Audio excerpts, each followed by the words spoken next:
and I decided I'd go to music school, and that was great. But I decided I wouldn't do piano because I used to get panic attacks. What happened, the first time I went up, and I mean my dad didn't mean anything by it, but we had to sit on the floor, and when I got up I couldn't because my leg went to sleep. So my dad made a joke. So even though, and everyone laughed, so even though he didn't mean anything by it, I always felt so embarrassed. And so I always would shake. So I decided to not do piano anymore. Like, I still play piano, but I went in and I took voice lessons, and I really enjoyed that more, actually. I want to tell you that even though my mom was a Christian, my dad was brought up in the Liberal United Church, and he was not told somehow about personal relationship, and we never talked about it at the United Church or anything like that. But when I was a teenager, we moved to Nelson, BC. Anyone know where that is? Yes. It's a very nice place. Unfortunately, now they've closed down the hospital and the university. It was really nice when I was in the 60s.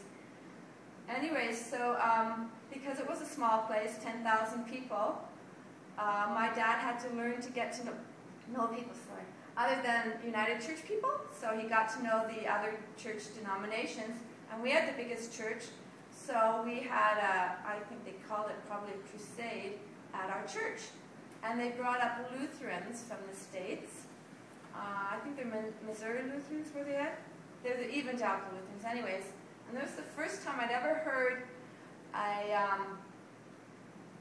Christian singing group where they sang modern music, and they were young people. And this young woman, she was 19 or 20, she got up and she told us a story about how she was going to commit suicide, and Jesus came to her, and so she didn't. And then she talked about, you know, having a personal relationship with Jesus, and so you got to go up to the front, but you didn't get to accept Jesus then. You had to go into a side room because they're Lutheran, right? They're private. So, and then they gave you a little card, and you got to take it home with you at night. And then if you decided to pray the prayer, you could. And it's a good thing I did, because I've been getting to the occult. I've been trying to do astral traveling and all kinds of weird things. So it's good that Jesus saved me. Yeah, so I knew the Lord then, so that was really good. And then at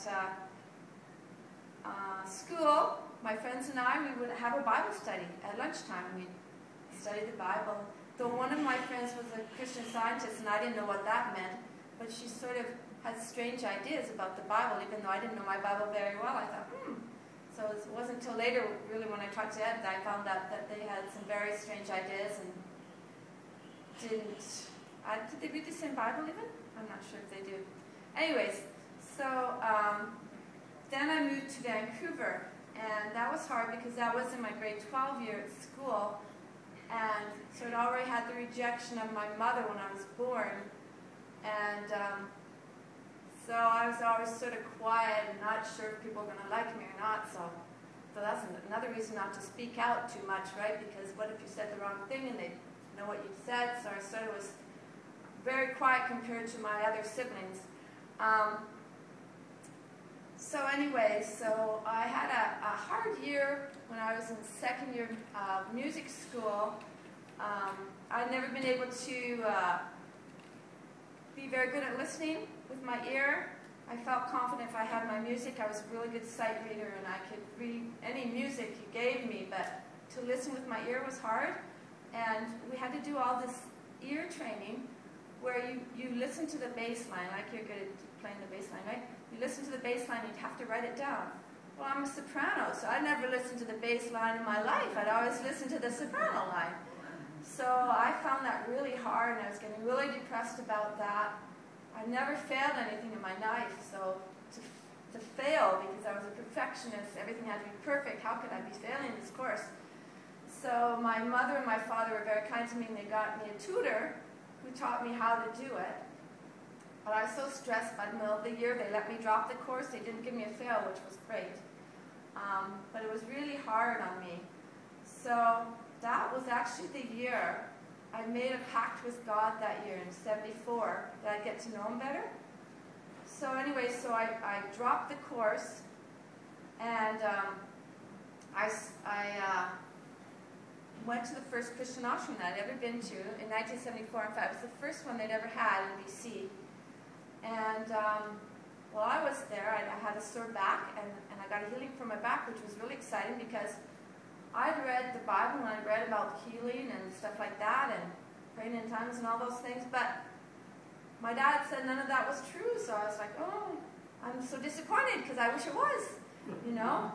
So, anyways, it actually happened at this Christian ashram. And not only that, I don't know, do any of you know about Dennis Bennett? So, Dennis Bennett lived in Seattle, which was just, what, 100 miles from us down in the States, in Washington State. And so I met two young men from his church. They came up to this Christian ashram with some other people from there. And so they told me how to get filled in the Spirit. So this was very exciting too. But I had trouble speaking in tongues, but singing in tongues. I sang in tongues before I spoke in tongues because music was always the way for me to worship. And yeah, so then the next year I met Ed. And, well, I'd seen him before, actually. It was funny because my mother first saw him at a conference, and she said, did I know Ed? And we weren't sure what his last name was because he sort of mumbled. So we thought it was maybe Hearn, H-E-A-R-N. Turns out it's Hurd, H-I-R-D. But, you know, you think you've heard it wrong when you hear that, right? You've just not heard it when you say Hurd,